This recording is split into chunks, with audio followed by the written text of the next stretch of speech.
素欣呢個角色咧，其實點解會揾鐘雪瑩咧？咁我記得有一日鐘雪咧，佢 inbox 我啦喺社交媒體度，佢話好多謝我拍呢一個聾人嘅題材，因為我之前都有一啲消息即係傳咗出去話我會拍聾人嘅電影。因為我個性格咧就好八卦，同埋好中意祝福人嘅，我成日周圍祝福人嘅。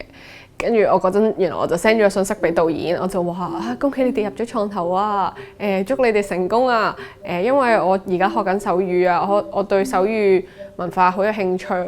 見到有人拍呢個題材，我就好開心啦。既然你認識呢個題材，咁我覺得你對素欣呢個角色嘅了解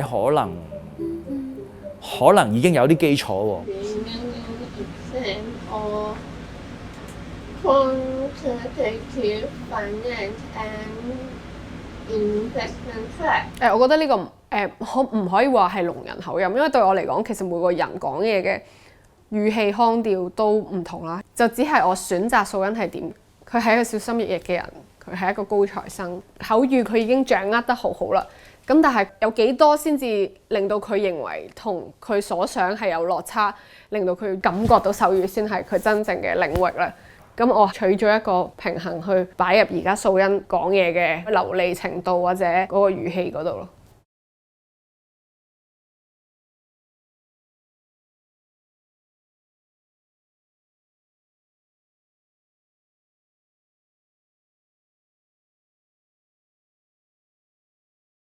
手語特訓我哋前後練咗我諗1年幾啦，咁我2位老師就係阿 Kim 同埋海鳥啦。我哋個要求就係佢嗰個手語嗰個表現要符合佢個角色設定咯，就係一個聾人家庭聾校長大嘅人，佢要練到嗰一個純熟嘅程度咯，無論係用字、grammar、表情。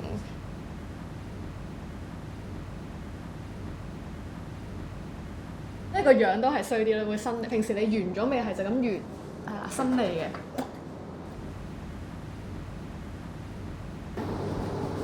不言正正喎。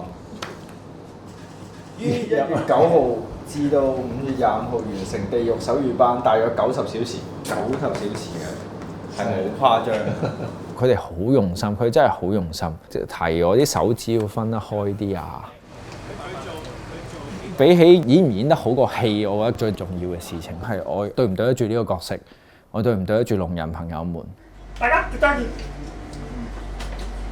拍一個聾人為題嘅電影，聾人嘅角色咧，最理想嘅狀態咧就係揾翻聾人去演出嘅。我喺 research 嘅過程之中，我認識咗 Marco 啦，佢係一個聾人。我覺得我自己係講到同埋打到手語嘅聾人咯。突破聽障界限，請支持人工耳蝸。我自己就係帶助聽器嘅，咁Alan 就帶人工耳蝸。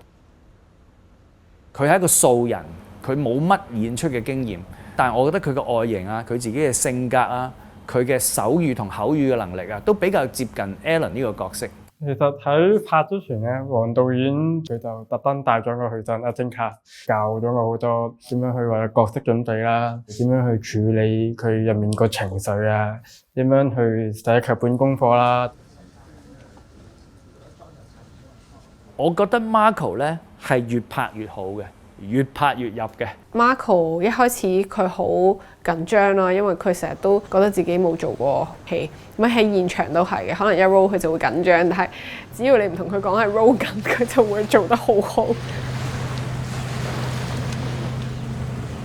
之前嘅話，我有同鐘雪亦都有溝通過，我係想做到呢個係一個3個人嘅戲，唔希望因為 Marco 經驗淺而凹咗落去。我哋喺事前會同佢混熟啊，希望令3個人嘅 energy 係可以升得到，而係似係一體嘅，令到呢個係一個3人一齊發光嘅一件事。何妨承受半生開始，何妨鬆